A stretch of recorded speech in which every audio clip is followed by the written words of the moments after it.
Yeah, look, hi, John Leek's my name. I have Mount Ararat Simmentals here in Nar Nar Goon, Victoria. We've started this on-farm challenge as the first one that we've had for a Simmental breed. Not many breeds have the on-farm challenges, and an on-farm challenge involves the stud entering a number of their better cattles, so that the judge, who is Peter Collins, he's a well-renowned judge, comes out and assesses our cattle and helps us with what he thinks of our cattle and their structure. So he scores them out of 10.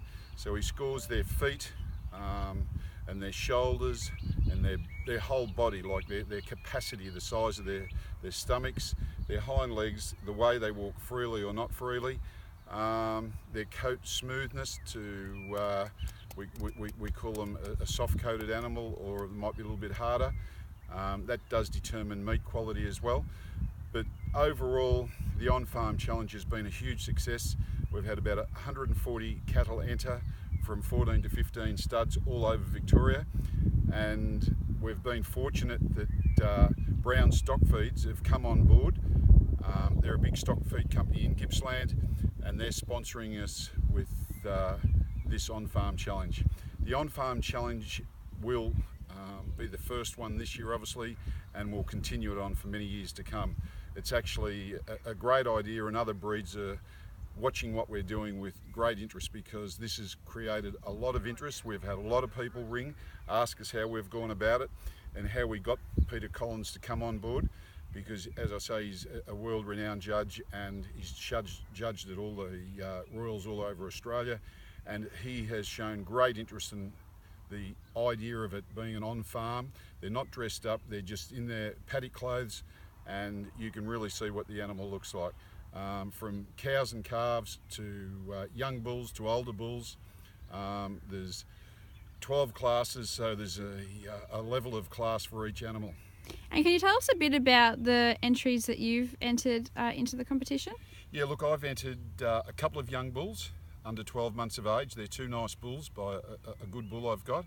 I've also entered these two cows and calves here, because this is really what it's about, trying to upbreed your cattle. So these two calves here, they're good cows, the two cows I've got, but the calves are better, so that genetically I'm using the right bulls, so it's actually an improvement on where we're at.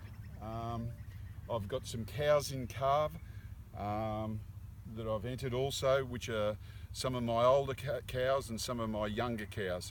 So it gives you a broad spectrum from the last 7 or 8 years what I've been doing with my cattle, and it gives Peter Collins, who's looked at these cattle, an idea of what I'm doing, and if I'm doing anything wrong with my cattle, he'll say, well, look, I think you should be using a different bull over that female, or whatever it may be. So really, we're sort of, for us, we're getting as I say, a judge with high credentials of judging animals to come out to our farms and then put all our farm animals in a 1 to 10 classing, and then we go back and we have a night on Saturday night at Bendigo where all of them are put together, and we find out which cattle were actually, of Peter Collins' opinion, the better cattle of all the farms.